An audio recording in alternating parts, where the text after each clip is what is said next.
G'day folks. Well, in addition to the rules overview that I recently presented of Crown of Roses, I also wanted to spend some time looking at the components because this is typical strong GMT production quality. It is a beautiful game featuring many different types of components. I want to spend some time just looking over those. For a start, of course, this is a game designed by Stephen A. Coiler. The map design is by Knut Grunitz. You may be familiar with his work. The overall art direction, cover art and the package is by Roger McGowan, and Andrew Young and Kevin Bernatz were responsible for the game's development. Counter and stickers, another strong element of the game, were designed by Charles Kibler, and the manuals, the various cards and the player aids were also by Charles. The player mats, which I'll also show you, were designed by Stephen Coiler. And this is beautiful, very clear. Everything is very aesthetically pleasing. It is clear and functional. It's again a kind of very good example of how to visually design and implement a game. Everything is clear. You can see very clear boundaries. I recently criticized a block game for sort of unclear boundaries. This is beautiful and clear. You can see the very clear hashed border that represents one movement point, and the darker border, which represents two. Where there are special borders, such as out here in the fens, you can very clearly see the skull here. That means attrition to move between there, or the treacherous waters, the wash here between Lincoln and Norfolk, which again is a special type of movement.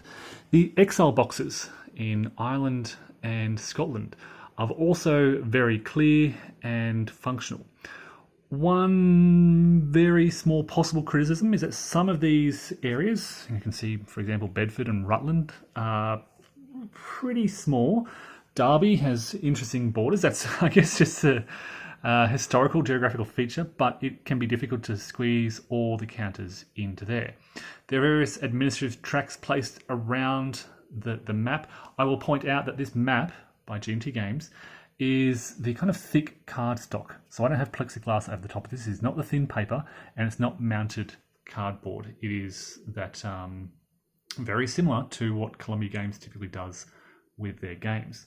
The Roll of Parliament in the far north, or the far top of this map, looks beautiful. You have an impulse track around the outside of the board to track players' impulse points gained during a turn. All these colourful blocks look beautiful. There are, you can notice on the left here, various administrative counters, which are, again, thick GMT cardstock. They are, I would estimate, about an inch square. So very thick, chunky counters. There are various black cylindrical administrative cubes provided. Each player will be given about 6 of these cylinders in their colour to mark things such as their influence, their popular support, possible locations for uprising, plus to track their turns as king. There are several other, there are all these influence counters as well. I pointed these out in the overview. These are numbered in different varieties. So when you gain these, you can take a mix of these up to that total, say 25. You pick 25 out of these, and you'll place these face down on nobles to bid for influence. They're all very clear, very functional. You also have different support markers to give your support to possible kings. Attack markers to place on the map to indicate the direction of your attacks. In addition, you have this wonderful hand of event cards, and these look beautiful. I've just been looking through these various things and the art.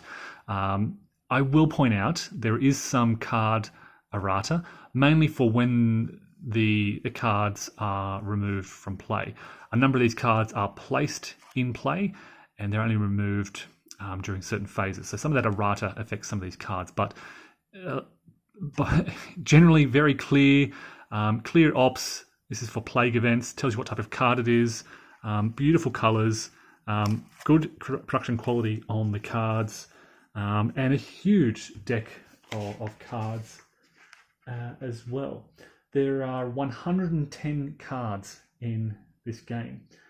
There are 54 neutral coloured large blocks such as these, representing, as I pointed out in my overview, the various nobles and titles and I guess allies that players can draw on throughout the course of the game. To some extent as well, they are color coded, so you can see. Let me just contrast York, for example, with Henry VI, York, Lancaster. Titles are sort of have this purple color. I pointed out player boards and, of course, the office cards. And again, these are Parliament cards.